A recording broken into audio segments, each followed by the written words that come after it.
बुद्धि ड्रीम्स के चैनल पर प्रस्तुत है कहानियों की पुस्तक जीवन की महक। प्रस्तुत है नई कहानी बेसहारा कौन। प्रिया, क्या सोच रही हो? सामान पैक कर लिया क्या? 5 बज गए हैं। भैया की आवाज़ सुनकर विचारों की तंद्रा से मन लौट आया। हाँ भैया, सामान तो पैक कर लिया है, पर मन यहीं रुकना चाह रहा है। यहाँ पर तुम्हारा बड़ा सहारा था मुझे। हर शनिवार आपके पास पहुँच जाती थी। भाभी और रिंकी के साथ संडे बिताकर पूरे हफ्ते की थकान दूर हो जाती थी।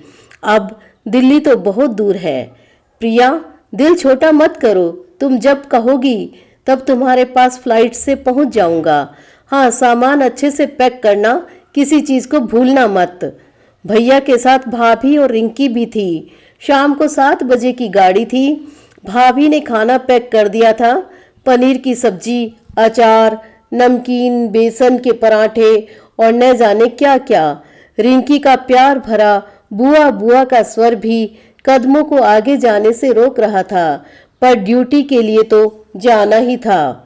खैर, स्टेशन पहुंचकर सबसे विदा लेकर भीड़ भाड़ में अपना डिब्बा खोजते हुए बोझिल कदमों को आगे बढ़ाना शुरू किया।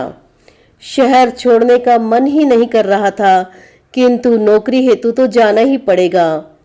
शहर छोड़ने का सोचते ही तो मन बोझिल हो उठा था, क्योंकि 5 साल से यहाँ रहते हुए बहुत अधिक मोह हो गया।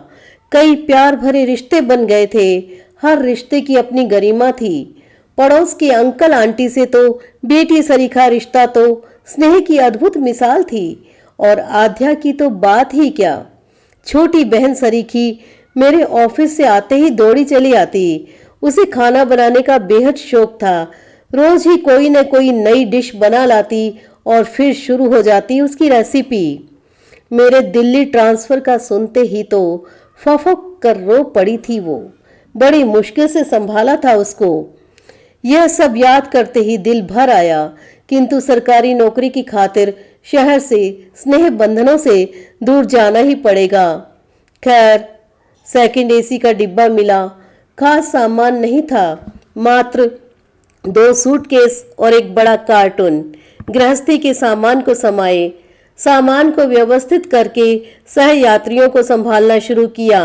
सामने वाली सीट पर एक महिला अपनी बेटी के साथ बैठी थी, जो बड़ी चंचल और बातूनी लग रही थी। छोटी सी उम्र थी उसकी। बाल मन के जिज्ञासा भरे प्रश्न और जवाब देती उसकी माँ। बहुत ही स्नेह भरा माहौल लग रहा था। माँ और बेटी का यह प्यार भरा रिश्ता मुझे अपने बचपन की ओर ले जा रहा था।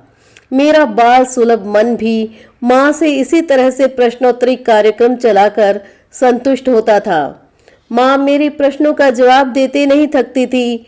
मैं अभी अपने बचपन की डगर पर ही थी कि बच्ची जोर से चिल्लाई, पापा। देखा, उसके पापा भी आ गए थे। वो शायद अभी गेट पर ही थे। बच्ची अपने पापा से लिपट पड़ी। पापा का प्यार भी कम नहीं दिख रहा था। मुझे बड़ा मजा आ रहा था इस प्यार भरे माहौल को देखकर। समय का पता ही नहीं चला।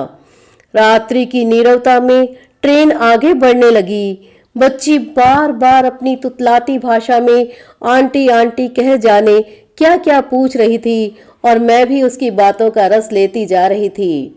एक अजीब सा किंतु ममत्व भरा आकर्षण पैदा हो रहा था। बच्चे को माँ का प्यार से खाना खिलाना, पापा का दुलारना, सब कुछ रोमांच पैदा कर रहा था। इसी बीच में अपने नए शहर के बारे में भी सोचती जा रही थी। मुझे इस बार दिल्ली के बालिका गृह में पोस्टिंग मिली थी। अब तक तो शिक्षा अधिकारी की पोस्ट पर थी, और अब यह बालिका गृह। जाने कैसा माहौल मिलेगा। मन यह सब सोचते सोचते गाड़ी की रफ्तार की तरह दौड़ रहा था। आने वाला कल अपनी कल्पनाओं को बुन रहा था। धीरे धीरे बंद होती पलकें निद्रा की आगोश में समा गई। सुबह आंख खोली तो पाया कि स्टेशन आने ही वाला है। देखा तो सामने वाली सीट खाली पड़ी थी। शायद वो लोग पिछले किसी स्टेशन पर उतर गए थे। बच्चे की छवि याद आते ही चेहरे पर मुस्कान आ गई। उसकी चंचलता व चपलता मन के पर्दे के पीछे से झांक रही थी। गाड़ी ने लंबी सीटी दी। लो, अपना स्टेशन भी आ गया। अब सामान को संभालना था। भैया तो कह रहे थे मैं साथ चलूं, सामान वगैरह सही से पहुंचा दूंगा, लेकिन मुझे तो अकेले ही चलने की आदत हो गई है। पूरी नौकरी में यह 5वीं पोस्टिंग है। कूली को सामान पकड़ा, बाहर जाकर कैब बुक करवाई। यह दिल्ली शहर भी कुछ अजीब है, भीड़ भाड़ से भरा। लोग आते जाते नजर आते ही रहते हैं। जब पढ़ती थी तब एक बार यहाँ आना हुआ था, तब भी यह भीड़ भाड़ से भरा था और आज भी। कैब वाला बतियाता जा रहा था, दिल्ली की खूबियों का बखान करता जा रहा था। टीवी और अखबारों में तो दिल्ली में बढ़ते अपराधों के बारे में खूब सुना और पढ़ा है, पर इस कैब ड्राइवर की सादगी व मासूमियत देखकर लगा कि वह सब झूठ है। खैर, मेरा गेस्ट हाउस आ गया। गेस्ट हाउस मेरे ऑफिस के पास ही था। क्वार्टर खाली होने में अभी हफ्ता भर था, इसलिए गेस्ट हाउस में ही रहना पड़ेगा। नहा धो तैयार होकर अपने ऑफिस की ओर चल दी। चौकीदार ऑफिस के बारे में बताता जा रहा था। बालिका गृह में क्या क्या है, कैसी लड़कियां हैं, कहाँ से आती हैं, मुझसे पहले यहाँ कितने ऑफिसर आए, वह बोलता ही जा रहा था और मेरा मन और मस्तिष्क इन लड़कियों के बारे में ही सोचने लगा। ड्यूटी ज्वाइन करने के बाद बाबू ने एक रजिस्टर दिया जिसमें सब लड़कियों की जानकारी थी। यहाँ 18 वर्ष तक की लड़कियां थी। कुछ लड़कियां लापता होकर यहाँ आती हैं, तो कुछ समाज की बदचलनी का शिकार होकर, और कुछ तो पैदा होते ही। यहाँ उन्हें उनका नाम दिया जाता है। एक लड़की जिसका नाम पायल था, वह तो मात्र एक दिन की ही यहाँ आई थी। पता चला कि पास के गांव में उसे पैदा होते ही ऊपर से नीचे फेंक दिया गया था। किस्मत से बच गई और किसी ने उसे यहाँ भेज दिया। बाबू और चौकीदार दोनों बता रहे थे कि इस बच्ची के नाजुक हाथों में ऊपर से फेंके जाने के कारण फ्रैक्चर भी हो गया था। ओफ, मन बहुत कसैला हो उठा था यह सब सुनकर। समाज के इस घिनौने रूप को देखकर मन वितृष्णा से भर उठा। पायल अब 16 वर्ष की हो चुकी है। उसने 11वीं कक्षा में 90% अंक भी प्राप्त किए हैं। लड़कियों से जब परिचय प्रारंभ हुआ तो पायल से सामना हुआ। उसके चेहरे की मासूमियत देखकर कोई नहीं कह सकता था कि उसके जन्मदाता इतने निष्ठुर होंगे। कैसे उसके माता पिता ने उसे फेंक दिया होगा। सोचते सोचते ट्रेन में मिली बच्ची के माता पिता नजर आने लगे। एक और वात्सल्य का इतना मधुर रूप और दूसरी तरफ ये घिनौनी क्रूरता। सोच के रास्ते पर मन अभी और दूर तक जाता, तभी फोन की घंटी बज उठी। कलेक्टर साहब का फोन था। वो यहाँ के एमएलए के साथ कल विजिट करना चाहते हैं। एमएलए साहब बालिकाओं के विकास हेतु कुछ करना चाहते हैं। अब मेरा सारा ध्यान उन बालिकाओं से हट गया और सबके साथ मिलकर कलेक्टर व एमएलए साहब के प्रोग्राम के आयोजन की तैयारी में लग गई। तुरंत ही सब प्लानिंग की, कभी चौकीदार को तो कभी बाबू को निर्देश, कोई कमी न रह जाए। बालिकाओं को भी विभिन्न ग्रुप्स में तैयार किया। तभी पायल का ख्याल आया। पता चला था कि वो बहुत अच्छा गाती है। मैंने उसे अतिथियों के सामने गाने हेतु कहा। सभी को निर्देश देकर सारे प्रोग्राम की तैयारियों का मुआयना कर आश्वस्त हो मैं गेस्ट हाउस की ओर चल दी। आज कुछ थकान हो गई थी। आज ही तो ज्वाइन किया है और ऊपर से यह विजिट। दिल घबरा रहा था, सब कुछ सही से निपट जाए बस। खाना खाकर सोते वक्त पूरी की पूरी प्लानिंग वापस से मन में दोहरा दी। इस प्लानिंग के दौरान भी पायल का चेहरा बार बार नजरों के सामने अटक जाता। बालिका गृह में 40 लड़कियां थी, पर जाने क्यों पायल का चेहरा ही बार बार आंखों के सामने आकर झकझोर रहा था। बाकी लड़कियां तो समाज की यातना का शिकार थी और यह पायल तो पैदा होते ही अपने जन्मदाताओं की यातना का शिकार बनी। कितने बेदर्द थे उसके माँ बाप जो उसे मरने के लिए फेंक दिया। एक बार भी दिल नहीं पसीजा उनका, इसलिए बार बार उसकी ओर ध्यान जाता। फिर विजिट का ध्यान आता तो वापस से प्लानिंग की ओर रुख हो जाता। इसी कशमकश में आधी अधूरी नींद हुई। सुबह के बजते अलार्म ने अपनी ड्यूटी पूरी कर दी। खैर, चाय पीकर ऑफिस जाने की तैयारी शुरू कर दी। तभी चौकीदार नाश्ता ले आया। चौकीदार बुजुर्ग था, सो नाश्ते के साथ हिदायत भी देता जा रहा था कि मेम साहब बस कलेक्टर साहब खुश हो जाएं, अन्यथा पिछली बार बहुत नाराज होकर गए थे।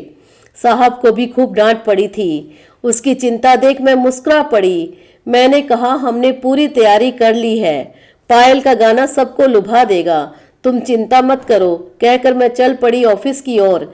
जाते ही सारी तैयारियों का अवलोकन किया, बच्चियों के कार्यक्रम देखे व एक बार फिर से पायल का गाना सुना। पायल के गाने ने दिल झकझोर दिया। गाने के बोल थे, वह कौन सी माँ है जिसने बचपन को झुठला दिया। सच में गाने के बोल उसके अंदर के दर्द को बाहर तक खींच लाए। तभी वीआईपी गाड़ियां आने लगी। कलेक्टर साहब, एमएलए साहब और एमएलए साहब की पत्नी भी साथ में थी। औपचारिक स्वागत के बाद जैसे ही एमएलए की पत्नी से सामना हुआ, अरे ये क्या, विश्वास ही नहीं हुआ। हूबहू पायल का चेहरा। नहीं नहीं, मेरा मन खुद ही से बातें करने लगा। एमएलए साहब की पत्नी के दोनों हाथ जुड़े थे और मैं निशब्द स्तब्ध सी उनका चेहरा ताकती रही, जो पायल की मां होने का साक्षात प्रमाण लग रही थी। स्वागत के बाद कलेक्टर साहब व एमएलए साहब लड़कियों के बारे में जानकारी लेने लगे। कौन कहां से है और यहां कैसे आई। मैंने उन्हें सभी लड़कियों का डिटेल बताना शुरू किया, जो एक रजिस्टर में व्यवस्थित था। सभी लड़कियों की डिटेल थी, कौन कब आई और कैसे आई, उनका पूरा विवरण यहाँ लिखा था। पायल का विवरण आते ही एमएलए साहब की पत्नी एकदम से बोल पड़ी, अरे ये तो अपने ही गांव से आई है। सुनकर एमएलए साहब एकदम चौंक पड़े। उनकी पत्नी बोल रही थी, इसी साल तो मेरी बच्ची भी पैदा हुई थी। मैंने पूछा, आपकी बेटी भी इतनी बड़ी हो गई होगी? पर वो तो कहीं खो गई थी, शायद अपने बीते दिनों की ओर। माहौल बदलने के लिए आगे के कार्यक्रम की तैयारी शुरू की।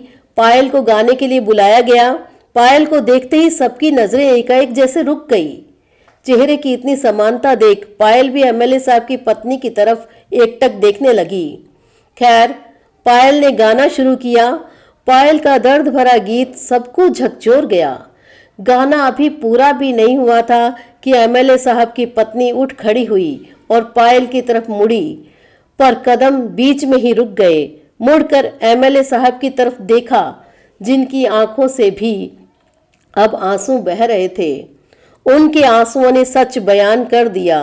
वे अपने पत्नी से कहने लगे, पायल हमारी बिटिया है, मैंने ही इसे फेंक दिया था। लड़कियों के जन्म के प्रति अपने समाज की कुत्सित विचारधाराओं को देखते हुए एमएलए साहब की पत्नी कभी पायल को तो कभी अपने पति को देखती, जो बालिकाओं के विकास के लिए कुछ करने आए थे। दर्द और आक्रोश उसके चेहरे पर नजर आ रहा था। चिल्लाकर वह अपने पति को झंझोड़ रही थी, तुमने तो कहा था मेरी बेटी मरी हुई पैदा हुई थी। आज मैं संतान न होने के दर्द में जी रही हूँ और मेरी बेटी यहाँ पल रही है। एमएलए साहब खुद भी व्यथित हो उठे थे। उन्होंने कभी सपने में भी नहीं सोचा होगा कि एक दिन उनका यह कृत्य उनके सामने इस तरह आ खड़ा होगा। जीवन का नजरिया एक और कुछ था तो दूसरी ओर कुछ। सभी समझ गए थे पायल की सच्चाई और एमएलए साहब की करनी को। तभी एमएलए साहब पायल की तरफ यह कहते हुए मुड़े, बेटा मैं तुम्हारा गुनहगार हूँ। किंतु पायल रोते हुए अंदर चली गई। माँ की बेबसी, लाचारी उसके मूक प्रश्नों का उत्तर थी। उसकी निगाहों में अपने पिता के प्रति उपेक्षा का भाव दोनों को बेसहारा कर गया। और मैं सोचती रही, बेसहारा कौन हुआ? दूर कहीं दर्द गहरा रहा था और शब्द पलट रहे थे, वह कौन सा पिता है जो बचपन को झुठला गया?